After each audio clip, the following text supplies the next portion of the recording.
अस्सलाम वालेकुम। SM news के साथ मैं हूं इश्तियाक अली। खबरों का सिलसिला बढ़ाते हुए खबर शामिल करते हैं कराची से।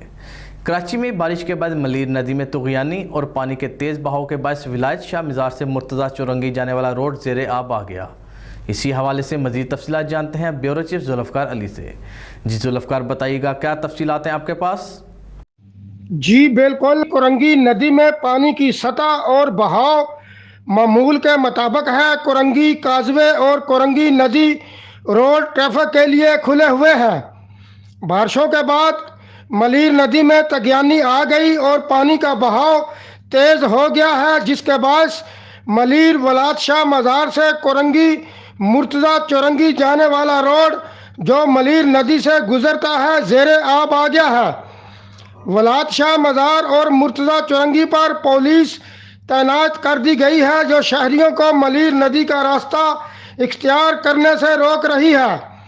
दूसरी जानब कोरंगी नदी में सूरत हाल नॉर्मल है। कोरंगी नदी में पानी का लेवल मामूल से ज़्यादा नहीं है। सूरत हाल नॉर्मल होने पर कोरंगी नदी को आमदोरफ्त के लिए बंद नहीं किया गया।